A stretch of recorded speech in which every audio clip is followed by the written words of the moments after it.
Remembering 9/11, 2001. Tonight, it's Campus to Canton presents, it's Coast to Coast presented by Campus to Canton. We have a jam-packed show for you tonight covering everything this week in college football and college fantasy action. Let me have you do two things for me. Go ahead and hit the subscribe button and turn on your notifications so that you can know every single time we go live for Coast to Coast like we're doing right now. Saturday nights following the primetime game, and then Saturday morning with the tailgate. And then two, jump in the chat right here and tell us where you are watching from. Hopefully Shaq is there in the chat watching us from Boston. But let's get into the action right now. We start every week here on Coast to Coast with the rundown. Matt Bruning, your Ohio State Buckeyes. Bad day for them. Is it time to see the end of the C.J. Stroud era? Absolutely. Why would you even ask me that question? No, it was not all on C.J. Stroud. It's a bad game. We talked a lot about it on W Debate, talked a lot about it last week. If Ohio State, I said, had played Oregon last week, they would have lost that game. They played the same way, came out there and lost. It was not a good game.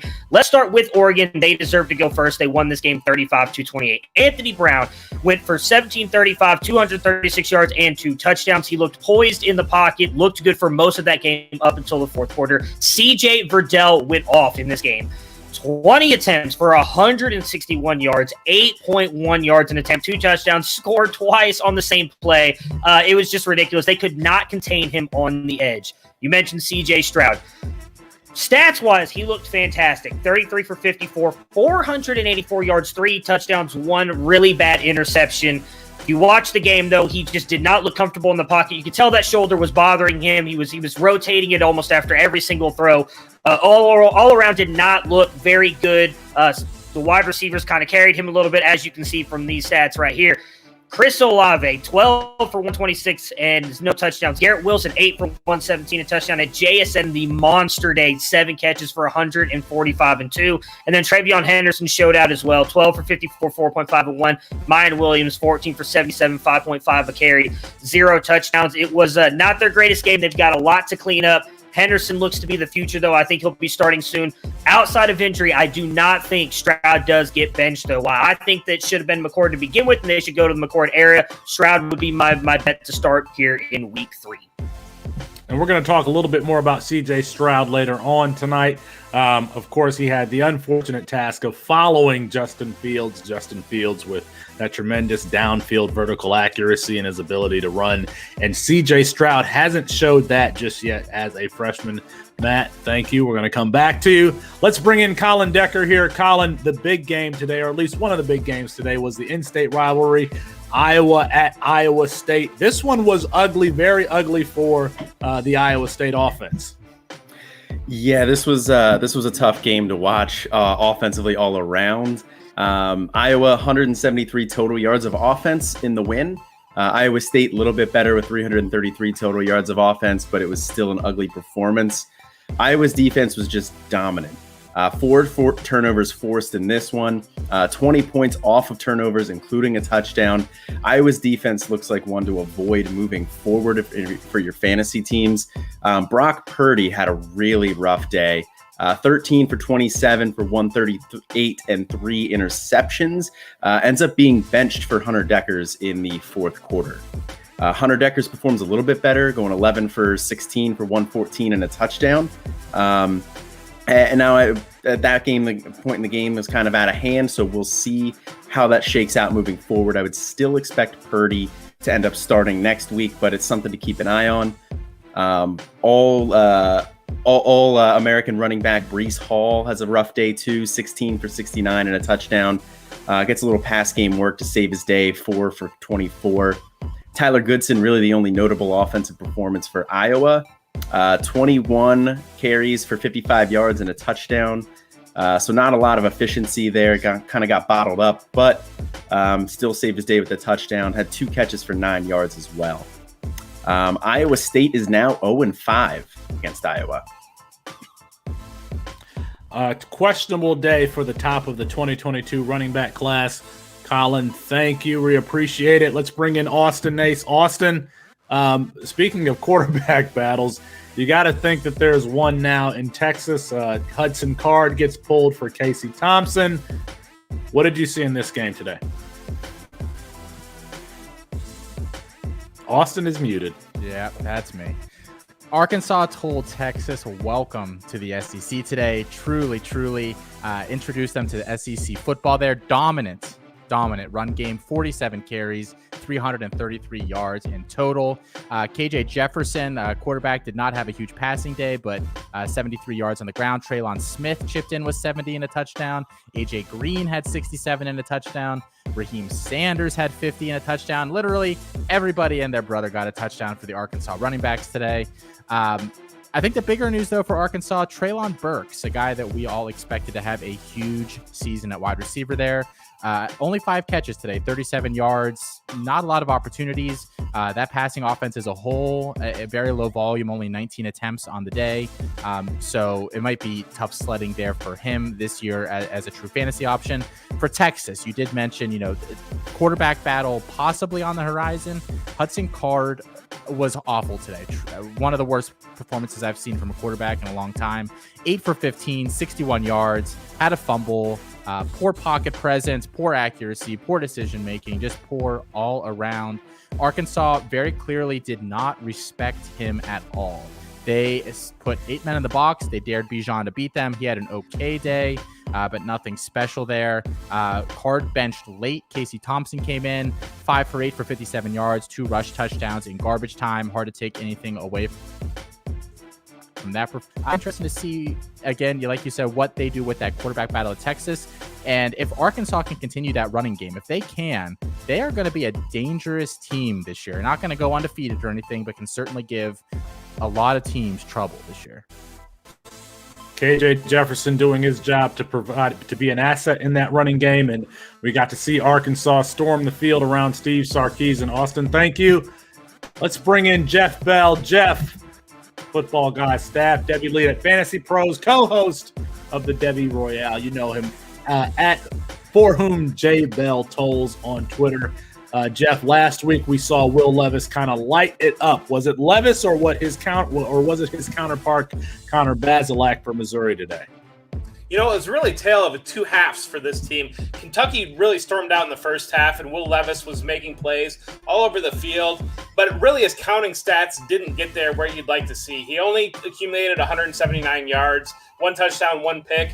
In the first half, Kentucky was rolling. In the second half, Missouri controlled the clock, controlled the ball. Connor Breslyak came in 34 of 51 for 294, 4 touchdowns, but he really spread the ball around. Tyler Batty was their main target. He had 10 catches for 88 yards, added 61 on the ground. On the Kentucky side, it was really Chris Rodriguez today. 27 rushes, 206 yards, 3 touchdowns. It should have been a 4th touchdown. He dropped the ball going into the end zone. Maybe it should have been 2 because he got away with 1 too, or he had a similar situation. And then Wan'Dale Robinson came in, the transfer from Nebraska, had a great game. 73 yards on the ground, 101 through the air. There was a great long pass from Levis to Wan'Dale Robinson. Kentucky's a fun team. They won this game, and they've got more assets maybe than what people realized to begin with. And so keep an eye on them. I think they can be very entertaining in the SEC East. Wan'Dale Robinson and Tyler Batty are 2 players who continue to improve their stock, at least through the first 2 weeks. Jeff, we appreciate it, and we're going to see you a little later on in the show. Let's bring in Kevin Coleman. Kevin, you have to be happy for today's victory.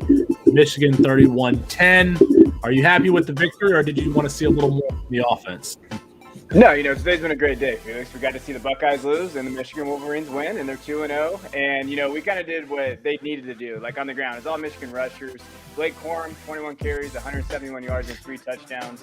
And I wrote about him this last week for you guys. I said, hey, he's only owned by 10% of people on Fantrax. And so if you had waiver claims, you should have grabbed him.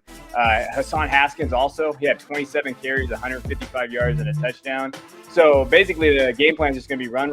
I mean, there was one drive where they had, I think, 12 straight rushes. They didn't run their entire drive. And they just kind of ran it down the Huskies' throat. Cade McNamara only had 44 yards passing, so he obviously was just, game manager. On the flip side, Washington is just awful. Dylan Morris, he had 293 yards and a touchdown, but he wasn't really a factor until the second half. After that, Terrell Byam had 5 catches, 115 yards, and a touchdown. But they were just playing from behind this whole time. Michigan kind of let them come back. They really had no answer. I'm interested to see when they're going to go to Heward in that offense. But hey, it was a great game for Michigan. They did what they needed to do, and they won a game at home. And so now we're going to see how they do the rest of the year.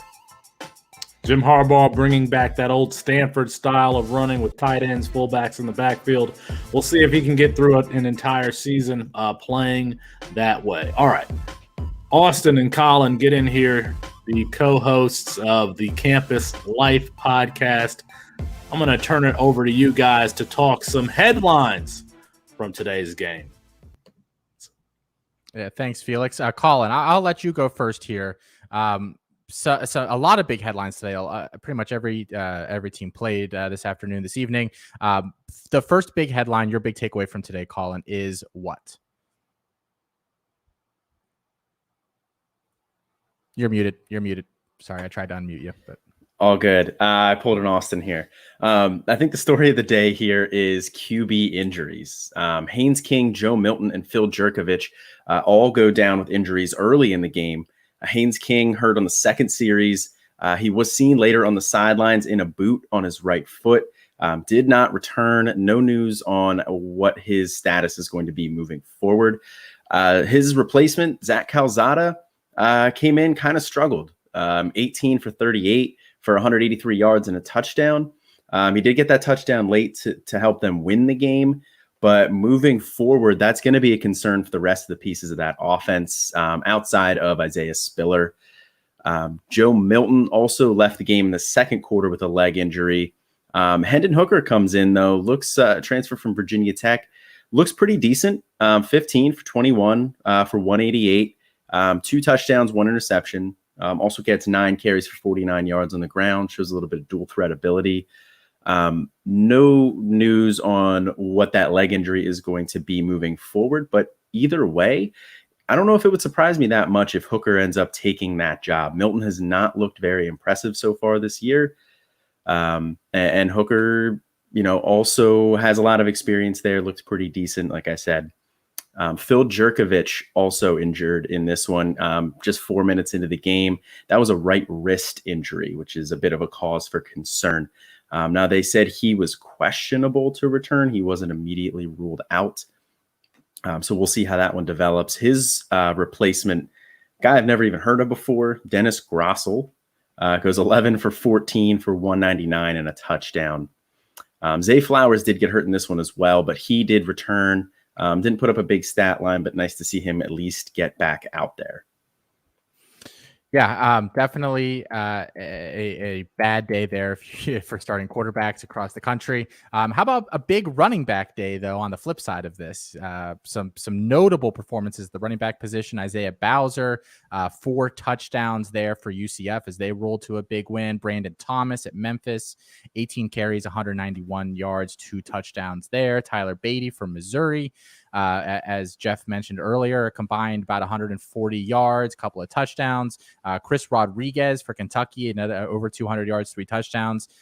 So just a lot of big, consistent running back games, be something to monitor as the season goes on. But I think those guys, those 4 specifically, are all just big buys if you're looking for our running back production in college fantasy or on the college side of a C2C league. Yeah, absolutely agree. Those guys are going to help to win some people some leagues this year. Yeah, you talked about quarterbacks being injured. Some quarterbacks avoided that, but they sadly were benched. What quarterbacks rode the pine for at least a little bit today, Colin? We touched on it a little bit in the rundown there. Brock Purdy gets benched late in that game for Hunter Deckers. Hunter Deckers looked pretty good when he came in, to be honest. Now, like I said, it was kind of later in the game. The game was kind of out of hand at that point for the most part, but still turned out a decent performance. Now, Iowa State looked rough in week 1. I chalked that up to them just kind of having a vanilla game plan, really trying to get ready for this Iowa game.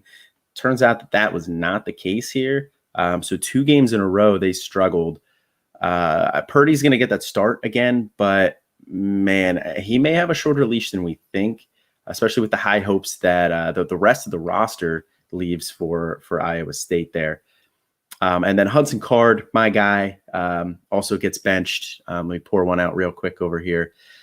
Yeah, he did not look good, like you touched on. It was I don't think the line did him any favors in that one.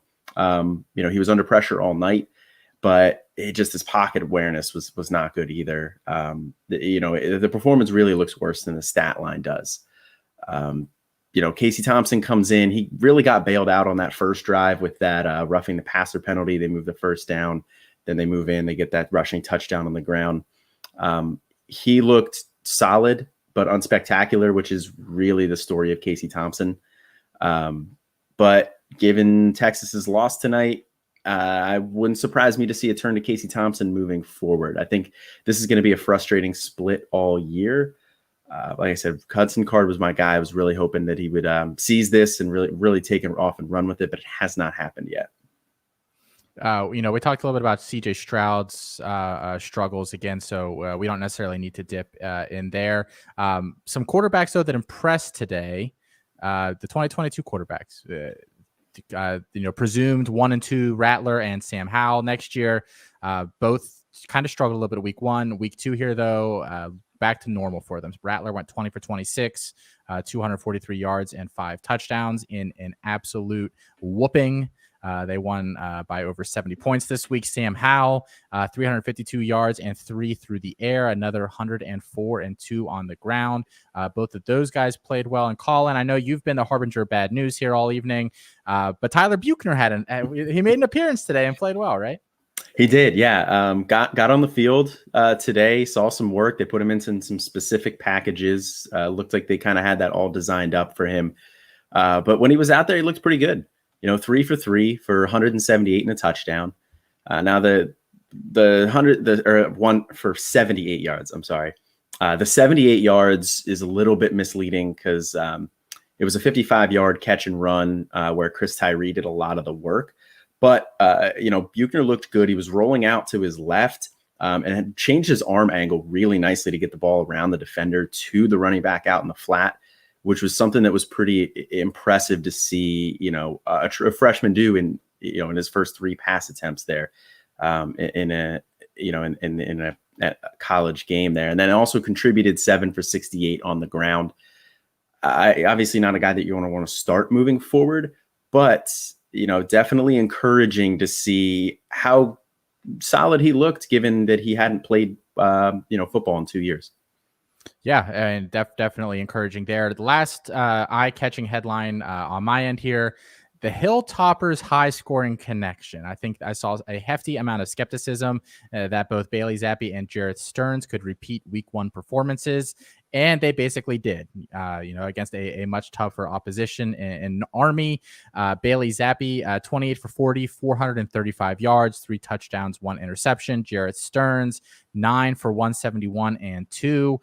Stearns now has 16 catches, 278 yards, and 4 touchdowns through 2 games. A very real shot that he can compete for the wide receiver 1 title this year, not just a wide receiver 1 there, and that explosive offense with his buddy Bailey Zappi. I think they are a must start moving forward, no matter the opposition.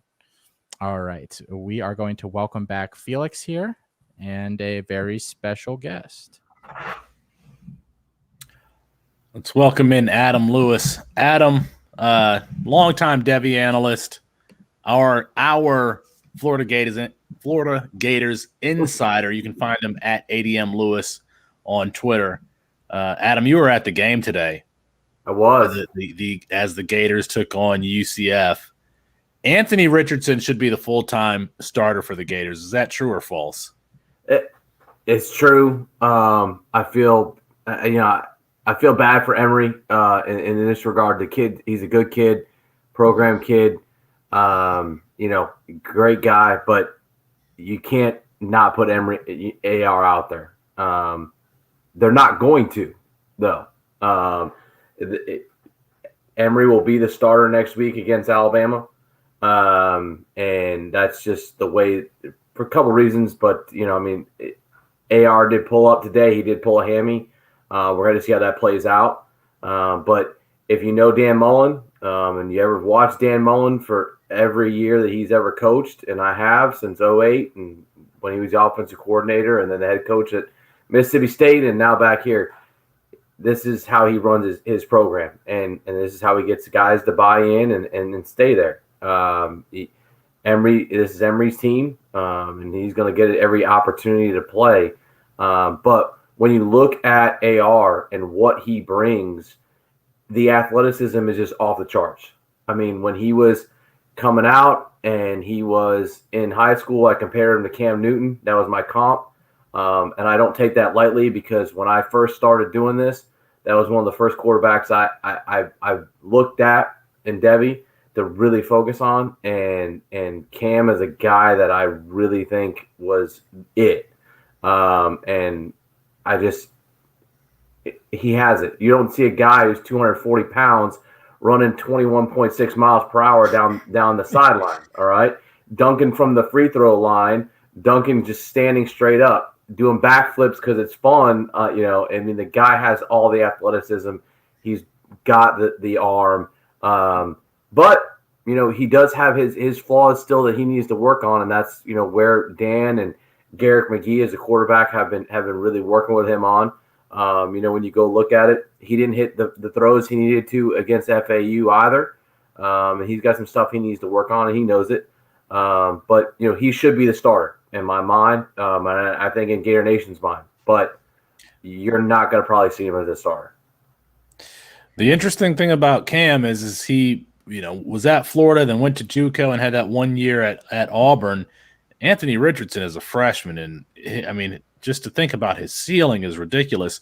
What is it that is preventing the team from naming him a starter? I mean, I think that is a huge question out there. There's just no understanding why this guy, who every time he gets the ball, he scores a touchdown. He even pulled up today on a 50-plus yard touchdown. What is it preventing? What is it from preventing the team from naming him the starter? No, you're right. I mean, and I saw today Cole Kublik put it out. He's the first guy in 25 years to have over 100 yards rushing, over 100, 100. It was 100 passing and complete all his passing yards. I mean, just insanity what he did today, and what he did against FAU as well. What I think stops it is a couple of things. One, the staff, including Dan Mullen, very much values guys that have been there and have been in the moment, have been in the program, are higher guys. I mean, and even if you look at every other position, all right, I mean, we have at running back, you got Pierce, who's been there for as who's a senior. A lot of people want to see Bowman, who's the people believe the more talented guy. At wide receiver, it's always been the same thing. Shoot, we look at the offensive line. You could hear so many Gator fans complain about some of our tackles through the years. We've had more talented guys on offensive line. That's just that's his issue. He sticks by people. But it's also a positive thing for him when he talks to kids. I mean, he tells them, look, you stay in the program, you're going to get to play. But when you look at them, when you look at the Gators under Dan Mullen, when you look at Mississippi State under Dan Mullen, and you look at Dak, Dak had to wait his turn, and then he rolled in. That's his process. He has a process. It reminds me very much of the 90s with FSU. It's not something we want to see when we're looking at fantasy, but back then FSU didn't start a quarterback until they were at least a junior under Bowden, until they had to start Chris Ricks, and that started kind of their downfall for a little bit. And that's what Mullen believes in, and that's really what the issue is just a trust factor and what they want to do, and also what they've talked to these kids about. And I mean, at the end of the day, when you look at Emory, he can play, and he has the arm. I mean, today when he threw that ball to Henderson for that touchdown, as bad as his footwork was on that play, because he threw it flat-footed, he didn't drive off his back foot. It was all arm, but that shows you the arm strength the kid has. I think that he is struggling a little bit with doing what he needs to do. I think he should 1, 2, and run. If the first progression's not there, second progression's not there, go run. Okay. I think they're trying to teach him that. But I think that's what he's struggling with. I think he wants to show everybody, hey, I can do that. As far as the staff, they believe in both of them. You and I talked, through DMs that look, AR didn't get any more practice reps this week than he did going into FAU. And with this injury, I don't know what's going to be like going to Bama, but I think you're going to see Emory Jones as a starter. I know you're going to see Emory Jones as a starter. And just depending on this injury, we'll see how it shakes out with AR's time. Just one last question here. Someone says that Anthony Richardson is some blend of Lamar Jackson and Cam Newton. You mentioned Cam Newton earlier, but if someone makes that statement, is that hyperbole or is that accurate? I think that's close. I've comped him to Cam and Tebow in this regard. That, like I said, my comp has always been Cam, but he always at the end of it is he's looking to make that hit that Tebow always did at the end of it. He wants to find that guy and still knock you out. And the other part is his leadership. When you talk to the people around the program, when you talk to players, he's got that moxie about him. When you see him on the field, it's different. And that's what Gator fans see and everybody sees. Even when Emory's going great, and he did the first 2 drives against FAU, you can't really complain about what he did. He drove them down the field. They scored. But when AR came in the game, he's just different. And the offense is different, and everybody is different. But no, if you want to compare him to both of those, I don't think that's hyperbole either. And when you look at it, like I said, he's 240 pounds, and he ran faster miles per hour than Lamar ever did. I think he's a better thrower than Lamar was, which is good. And I think he's only going to get better because he's got some great quarterback coaches. And by the way, Garrick McGee, who's the quarterback coach of Florida, he was a quarterback coach for Lamar Jackson too. So, he's got some guys that know what they're doing. Brian Johnson was there last year, and Brian's a hell of a coach, and now coaching and Jalen Hurts up in Philly. And he loved AR as well. And I've had the pleasure being in Florida of watching AR when he was in high school and always thought highly of him. But that's I don't think it's hyperbole. I think I've had him up there from the start, and when you look at those guys and you look at what AR can do athletically, if he can get some a little bit better on his accuracy, the sky's the limit for this kid. That's just where they are. Adam Lewis, our Florida Gators insider. You can find him at ADM Lewis on Twitter. Adam, thank you for joining us. Good to see you guys. All right.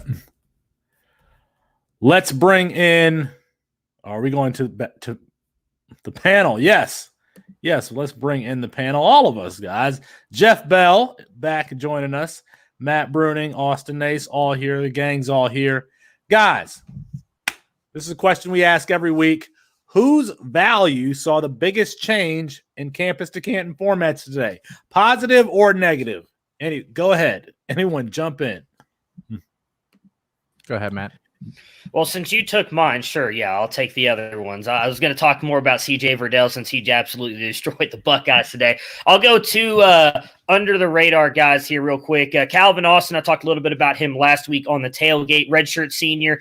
He's had 2 incredible weeks for that offense. This week he went 6 for 239 and 3. Last week, 6 for 47 and 1. He is one of the top scoring wide receivers. You need to have him on your team if you don't. And then a guy I know is not rostered anywhere, Rasheen Ali, the running back for Marshall, redshirt freshman, 6 foot 200, can move pretty well. Last week, he went 14 for 59 and 4 touchdowns. This week, only 45 rushing yards, but added 52 receiving yards on 4 catches and a touchdown. He's got 23 points on Fantrax. Last I looked, 12% rostered. He's a guy you need to pick up. He's just continuing to move up the ranks because that Marshall team has got a pretty decent offense, and they're not going to play anybody of any difficulty on defense, so they should be good to go, and he will be as well.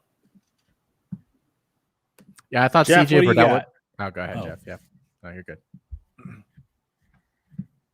I And think Jeff, you're you're muted, muted. Jeff. It's tough around here, Jeff. We I know. apologize. You know, it's late for me. I'm an East Coast dad, so I'm staying up until the morning. So, no, Corey Kiner, LSU freshman. You know, we kind of wanted to see him get some work. He didn't play at all against UCLA. He looked maybe to capitalize and take control of that backfield. They played McNeese State, and they were really looking for a spark. He came in, he led the team in rushing, led the team in attempts, had a 23-yard touchdown that really kind of helped them. And then if you're digging deep, a guy that I know that the draft I just did a couple weeks ago, Harrison Whaley from Northern Illinois.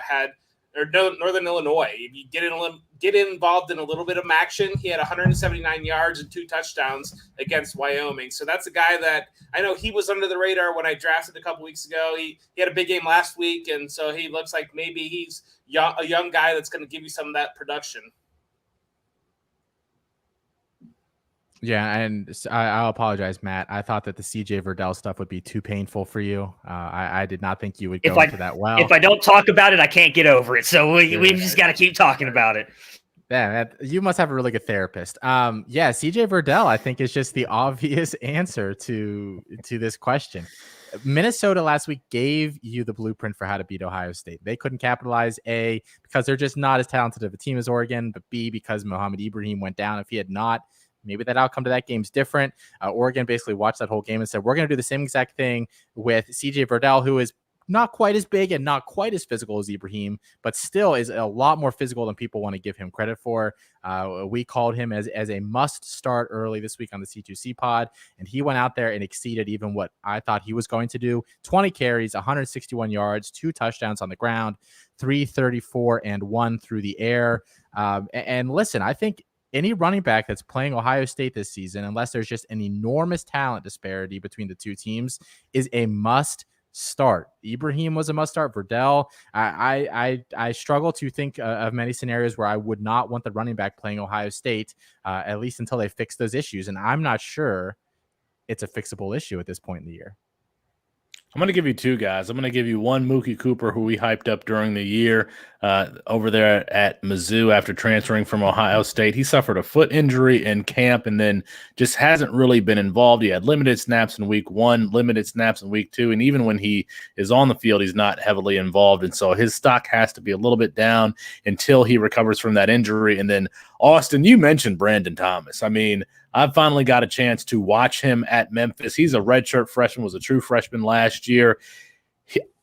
We talk about 2023 running backs, it would be hard for me not to say that he should be up there with Jace McClellan, up there with Zach Evans. I mean, I think that that's where he belongs now if people aren't paying attention. That dude is powerful. He is bursty. He runs with a forward lean. The only thing we haven't really seen from him is him catching the ball. But he is a different running back than Darrell Henderson, than Kenny Gainwell coming out of there. I thought that he had to be 215 pounds, something like that. They listed him at 5'11", 200.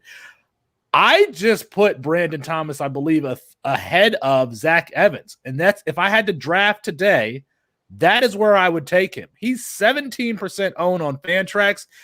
There are 3 tiers that I put in the waiver wire. I can't even remember what they are right now. But Brandon Thomas would absolutely blow he would just be by any means necessary, get him on your roster if he is out there. He is absolutely tearing it up. Went for 181 yards this week against Arkansas State. Brandon Thomas is I think that he's a top 15 running back in Devy, and I don't know that that's going to be controversial in 2 weeks. It will still be controversial in 2 weeks. It still will. Just let you know. Okay. Said something there. Yeah. All right. I don't think it will be. I mean, he's a damn good player. We know. You just said that like all nonchalantly. I've moved him ahead of Zach Evans. Like, you saw the rest of us all kind of like, what? So yeah, that's fine. You know, you're allowed your takes. What are we doing next, Felix? Let's go back to Jarek Backus with By the Numbers. We talked about Jim Harbaugh in that Michigan game. Jarek is going to talk to us a little bit about what Jim Harbaugh has done to develop talent at Michigan during his tenure. That's not what we're going to talk about. Jarek is going to talk about that's not- Kyle McCord and Quinn Ewers and what happens thought when that was this QBs don't morning. play earlier. That was. I thought that was When you this just morning. don't understand the numbers, it's time to dive into the classroom with the beautiful mind of Jarek Backus and By the Numbers. Thanks. Today, I'll be looking at how likely it is that a player like Kyle McCord or Quinn Ewers is successful without being the starter in year 1 or 2. As we all know, CJ Stroud won the starting job for Ohio State this year, and unless he royally blows it, he's likely to hold on to it all year. That puts players like McCord and Ewers in an interesting position. They'll likely sit all this year, and, if they're really good and Stroud isn't, should start next year. This also means that only one of them will get the starting nod next year. All this is to say neither McCord or Ewers will likely start this year, and one of them may not even start next year. So, what's the likelihood of a player sitting on the bench years 1 or 2 and still being successful? Let's take a look. For this exercise, the sample is QBs drafted between 2010 and 2021 who had high recruiting pedigree. That's 4 or 5-star recruits. I define success as being drafted in rounds 1 or 2 of the NFL draft. Then I defined a season as a primary QB as over 200 pass attempts, and a season on the bench as less than 50 pass attempts. Let's start by looking at players who are their team's primary QB in year 1. We see a success rate of 36%. It's respectable. Reminder, success is round 1 or 2 draft capital. Now, let's look at players who are their team's primary QB in year 1 or 2. That's 27%. We're already seeing a dip, but not a bad success rate. Let's move over to where McCord and Ewers likely find themselves. If a player is benched year 1 and the primary QB in year 2, they have a 15% success rate. Yikes. Now, if a player is benched year 1 and year 2 and start year 3 or later, we see a success rate of only 8%. The only players to see success here are Joe Burrow, Cam Newton, and Derek Carr. We better hope neither Ewers or McCord face this uphill battle. Now you may be thinking, but Jarek, Ewers and McCord are good. Why would we lump them in with bad players? Good question. Let's add another filter to only include a player if they earned a QBR greater than 80 in their college career. That's the average of the best season for successful QB as defined in this exercise. As expected, the odds of success go up. Players who are the primary QB year 1 have a 60% success rate. Players who are the primary QB year 1 or 2 have a 48% success rate. Players who are benched year 1 and the primary QB year 2 or later have a 37% success rate. And players who are benched year 1 and 2 and the primary QB year 3 or later have a 33% success rate. That's almost half the success rate of a player who is the primary QB year 1. In conclusion, as a QB rides the bench longer and longer, their draft success rate drops drastically. Keep that in mind as we watch the CJ Stroud, Kyle McCord, and Quinn Ewers saga play out. Now back to you.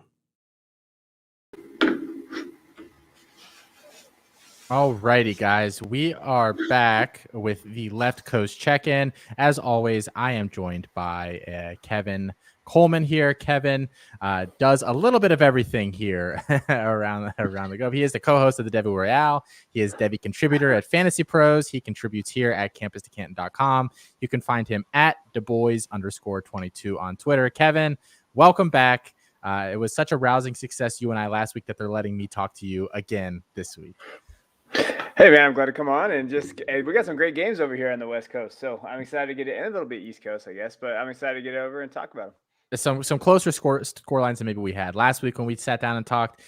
First one here. Let's go UNLV, Arizona State. What do we have going on there? Yeah, this is an interesting game. Arizona State ranked 23rd. That a lot of people picked the Pac-12 and stuff. They're playing very bad right now against UNLV. They're up 14-10. but UNLV actually was leading pretty much in the whole second quarter there. Jaden Daniels has 87 yards, a touchdown interception. He also has 91 yards rushing. Rashad Wright is there. He has 12 carries, 47 yards. Daniel Nagata, he has a touchdown in this game. But I think the story is Arizona State's just not playing very well at all. And Jaden Daniels got to step it up. He's looked bad the last 2 weeks, and I don't know. There's some Jaden Daniels truthers out there. I might be one of them. But he's got to really step it up if he wanted to get his draft stock up. Yeah, I'm not going to comment on whether I'm a Jaden Daniels truther or not, but this is my sad face. So next game here that we've got Utah BYU, the Holy War, I believe this game is traditionally called, a big rivalry here. Looking like maybe a little bit of an upset. Yeah, BYU's up 16-7 right now, and they're kind of controlling every aspect of the game. They came down and scored right at the end of the second half. Jaron Hall has 2 touchdowns, 117 yards passing for BYU. Tyler Algier, everybody really likes him. He hasn't really got anything going. He's averaging 2.6 yards right now. He's 14 carries for 36 yards. But really, they're going through the air. We had a Tavion Thomas, unfortunately, fumbled. So if you grabbed him from Utah, he kind of got benched. But I can't talk. Bernard, running back for Utah, he has 5 carries, 44 yards. Brant Kuth has a two catches, 25 yards and a touchdown. Charlie Brewer, 60 yards and a touchdown. So Utah has the ball right now. It looks like BYU just gave it back up to him. But it's in a third. It's looking good if you bet BYU. Yeah, it's not good if you're getting outdueled by Jaron Hall there. So Charlie Brewer probably needs to step it up a little bit. Cal Poly at Fresno. I don't think anybody expected this to be close, and sure enough, it's not. Your hometown team there. How the Bulldogs looking? Yeah, I mean, they're playing Cal Poly. They should do this. But Jake Haener, 380 yards and 4 touchdowns, and he has 2 rushing touchdowns. 6 touchdowns tonight. Absolutely crushing it if you started him in C2C, which you should have. And they left him out there for a while, and they're just running this damn score up. Ronnie Rivers, 14 carries, 64 yards. Jalen Cropper has 5 catches, 7 yards and a touchdown, but he also threw for a touchdown, 51 yards. So they're just playing with him out here. And if you start any of these guys, you're excited, because especially if you started Haener. Unfortunately, Brandon started Haener against my team in a league, and I'm now going to lose probably. I was going to ask you about the QB controversy brewing there between Cropper and Haener, but you addressed that there. So thank you very much for that. Stanford and USC, I believe, is the next one we have here. What's going on there? It's a different scoreline than maybe we anticipated at the half. Yeah, Tanner McKee, a young kid that I actually wrote about. I did a little profile on him earlier in the year. He went on a mission. He was actually the 3rd-ranked recruit behind Trevor Lawrence and those guys there. And Justin Fields. And then he went on a mission for 2 years. He was gone, basically. He came back last year, kind of redshirted. And he's 9 for 11, 151 yards and 2 touchdowns. He's actually outplaying Keaton Slovis right now. Slovis has 97 yards, no touchdowns. Keontae Ingram has 6 carries, 21 yards and a touchdown. Drake London has 2 receptions, 48 yards. And you know what? Just got to give a shout out. Elijah Higgins, 3 receptions, 50 yards, touchdown. Austin Jones also has a 49-yard reception. Nathaniel Pete has a touchdown, long run, 87-yard touchdown. But Stanford's giving it to him a little bit. And if USC doesn't step this up, we could be talking about, I talked about Helton not being on the hot seat when he started. They looked okay last week in the second half and not in the first half against San Jose State. And I always said that Dart could play early if they lose, or if, Helton's going to get fired, he might shift to Dart. We can maybe see that in this game. Yeah, probably not the trip up we thought would be coming there for USC, but we will see what happens there in the second half. Thanks for joining us here, Kevin. Again, you can find Kevin at DuBois_22 on Twitter.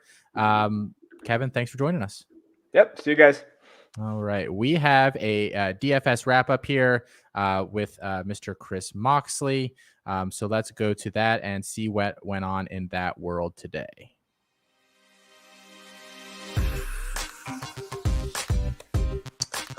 Hey y'all, this is Chris. I'm wrapping it up from North Carolina, and we are at the beach this weekend, but we're still playing DFS. So I think a lot of our lineups between Alfred and I, those who are listening to us, did fairly well. We had Brian Kovac, who was a huge hit for us. We had Isaiah Spiller, who did fairly well. We had Lucas Kroll, who hit at cheap, and our bargain bin was Zach Evans. So I think a lot of those who played lineups with us did fairly well, and so that was really exciting. I think in order to win a tournament this week, you had to have CJ Stroud and one of his wide receivers, whether that is Garrett Wilson, whether that is JSN, whether that is Chris Olave. A lot of those who won tournaments had JSN. They had JSN, and they had, a mixture of different players going along with that. So a lot of people looked into a CJ Friedel big game, 43.5 points. Again, low rostership. But it was good. I think it was a good week for our process. I think we did fairly well with the expectations on what the games looked like, and what it would take to, cash in tournaments. I think that a lot of us did really well, and I think that we can improve our process in a couple different ways. I think spending up on quarterback was probably the bad move this week, and spending down and focusing on other areas like wide receiver was the move, and so we nailed kind of that process. It's just how do we adapt moving forward? But overall, I think we did a good job, and we'll kind of expand more on that in Why Wait Till Sunday this week. But overall, I think that it was a successful week, and we just keep grinding and look forward and keep doing what we're doing.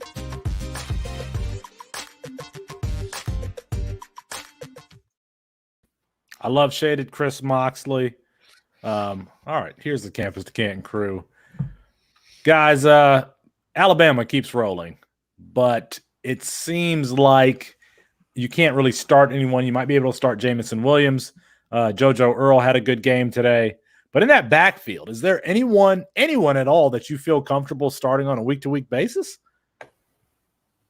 No, there really isn't. I keep hoping that in these blowouts that we're going to see a big Roydell or a big McClellan day, just because they try to rest some guys.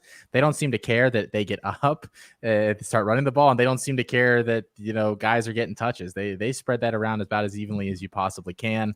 I wouldn't start any of them, but they've all looked solid. I mean, McClellan looked really sharp today. Robinson had the touchdown, so they've all been fine. You're hoping for like an 80-yard touchdown or something to make a start worthwhile there.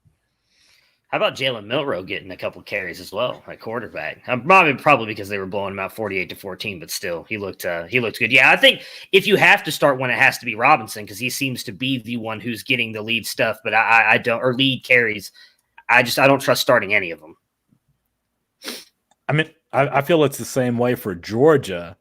In Georgia, I don't know that you can start absolutely anyone on the team other than Brock Bowers, who continues to perform, but you can't start Arian Smith or Jermaine Burton and hope that they get one catch for 67 yards or so. That offense is probably going to be better later on in the season, but right now you can't start Kendall Milton. You can't really start Zamir White. I think Zamir White is going to be one of those guys who is a better NFL player or NFL fantasy asset than he was a college asset. It's because of the division of carries there.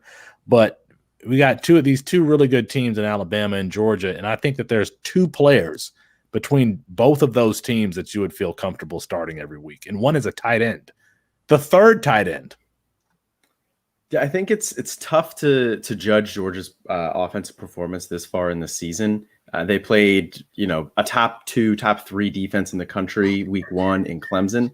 We're pretty limited there, and then they had Stetson Bennett back there at quarterback, and he drastically limits what they can do offensively, and then has an 80-yard catch, a 73-yard catch and run for touchdown. So he only threw the ball 5 times in the first half, and then they were all of a sudden up by like 4 touchdowns. So I think it's hard to put a lot of stock in these 2 games moving forward. I'm definitely not starting them next week, anybody on the Georgia offense next week, but I'm still high on this Georgia offense overall.